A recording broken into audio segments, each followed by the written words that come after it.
भगवान गौतम बुद्ध की सीख आज भी लोगों के बीच प्रासंगिक है। इसका कारण है कि गौतम बुद्ध की कहानी, उपदेश और शिक्षा से व्यक्ति को सफल और सुखद जीवन की सीख मिलती है। बौद्ध धर्म के संस्थापक गौतम बुद्ध ने हमेशा ही लोगों को सत्य, अहिंसा और करुणा का भाव सिखाया। यही कारण है कि सिर्फ भारत ही नहीं बल्कि अन्य कई देशों में भी बुद्ध को मानने वाले हैं। हर व्यक्ति के जीवन की परेशानी का अहम कारण है दुख। लेकिन यह ऐसी चीज है जो हर किसी के जीवन में जरूर होती है, क्योंकि सुख दुख जीवन में लगा रहता है। ना ही सदैव सुख का समय स्थिर रहता है और ना ही दुख का। लेकिन जीवन में दुख का होना भला किसे पसंद होता है। गौतम बुद्ध कहते हैं दुख तब और अधिक तकलीफदेह हो जाता है जब आप इसे खुद पर हावी होने देते हैं। लेकिन दुख को जानने के बाद ही सुख की अनुभूति होती है।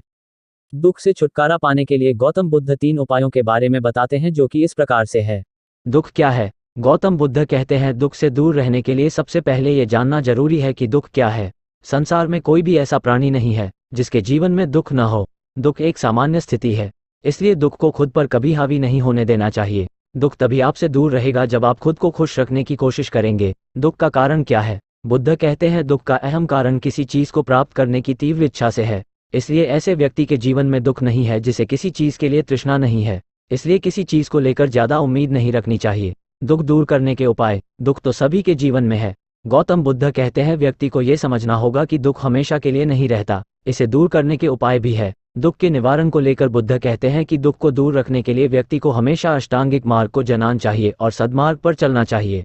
इससे उसे कभी दुख नहीं होगा।